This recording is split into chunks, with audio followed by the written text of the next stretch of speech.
नमस्कार, मैं हूं पूजा सिंह और आप देख रहे हैं राजपथ भारत। हाजिर हूं एक नए वीडियो के साथ जिसमें बात करूंगी जगत गुरु राम भद्राचार्य के बारे में, जिन्होंने बसपा सुप्रीमो मायावती और बाबा साहेब अंबेडकर को लेकर के एक ऐसा बयान दिया है जिसके बाद हंगामा खड़ा हो सकता है, बड़ा विवाद खड़ा हो सकता है और जिसकी शुरुआत भी हो चुकी है। सोशल मीडिया हैंडल एक्स पर तमाम लोग पोस्ट कर रहे हैं राम भद्राचार्य के इस बयान को लेकर के, इस टिप्पणी को लेकर के। आप कह सकते हैं कि एक सनसनी सी फैला दी है इस बयान ने। क्या कुछ कहा है जगत गुरु राम भद्राचार्य ने बसपा सुप्रीमो मायावती और बाबा साहेब के बारे में, आइए आपको बताते हैं।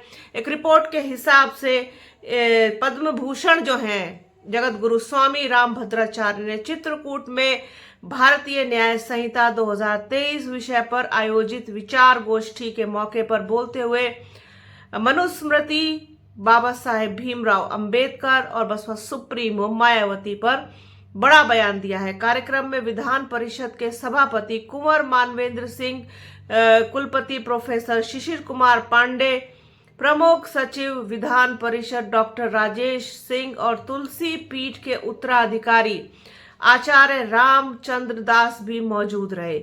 जगत गुरु स्वामी राम भद्राचार्य ने कहा कि मनुस्मृति का एक भी शब्द राष्ट्र विरोधी नहीं है, बल्कि महाभारत की भी न्याय प्रक्रिया अधूरी थी और अधूरी है। न्याय प्रक्रिया कहीं पूर्ण है तो वह रामायण के अंदर। मैं कह चुका हूं कि अन्याय के विरुद्ध चुप रहना सबसे बड़ा अन्याय है। स्वामी राम भद्राचार्य ने मनुस्मृति को लेकर बड़ा बयान देते हुए कहा कि मनुस्मृति रक्षक विधान है, भक्षक विधान नहीं।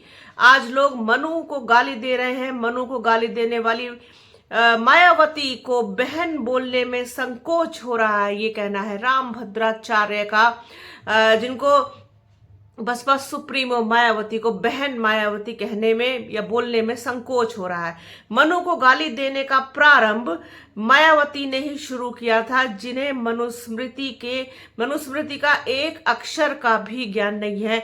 ये जो बयान राम भद्राचार्य ने दिया है बसपा सुप्रीमो मायावती के लिए, ये उनके लिए कहीं ना कहीं गले की फांस बन सकता है, क्योंकि इसका अब विरोध होना शुरू हो गया है। सीधे सीधे बसपा सुप्रीमो मायावती पर इल्जाम लगाया है राम भद्राचार्य ने कि वो मनुस्मृति को जिस तरीके से बसपा सुप्रीमो मायावती ने भला बुरा कहा है, उनको अपमानित किया है मनुस्मृति को, और उनको खुद को मनुस्मृति का जरा सा भी ज्ञान नहीं है, इल्म नहीं है। राम भद्राचार्य ने आगे कहा कि डॉक्टर भीमराव बाबा साहेब अंबेडकर को संस्कृत का ज्ञान नहीं था। अगर उन्हें संस्कृत का ज्ञान होता तो वो कभी भी मनुस्मृति नहीं जलाते। उन्होंने मीडिया से मुखातिब होते हुए कहा कि भारतीय न्याय संहिता में 3 बातें होनी चाहिए: सज्जनों की रक्षा, दुष्टों का दमन और कर्तव्य की पराकाष्ठा। उन्होंने आगे कहा कि दुष्टों का क्रोध, सज्जनों पर शोध और कर्तव्य का बोध, यही न्याय संहिता है। कुल मिलाकर के राम भद्राचार्य का कहना है कि जो लोग मनुस्मृति को जलाते हैं, मनुस्मृति को भला बुरा कहते हैं, मनुस्मृति को, मनु को गाली देते हैं, वे कहीं ना कहीं देशद्रोही हैं और उनको ज्ञान नहीं है इस चीज का कि वो कितनी बड़ी गलती कर रहे हैं। अगर उन्होंने मनुस्मृति को पढ़ा होता, मनुस्मृति को जाना होता, मनुस्मृति को समझा होता, तो वो इस तरीके की बातें नहीं कहते।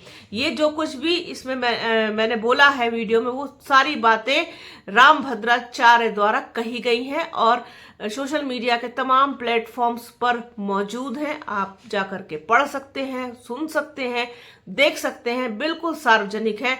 कोई भी पोस्ट उनकी या कोई भी इससे संबंधित जो भी न्यूज़ हो या समाचार हो, किसी मीडिया हाउस की रिपोर्ट हो, वो कोई प्राइवेट नहीं है, सब ओपन है, सार्वजनिक है, आप लोग जाकर के देख सकते हैं। तो एक बड़ा बयान, बड़ा विवादित बयान दिया है राम भद्राचार्य ने, और ये जो है बहुत तेजी के साथ वायरल हो रहा है और लोग इस पर अपनी अब तीखी प्रतिक्रिया भी दे रहे हैं।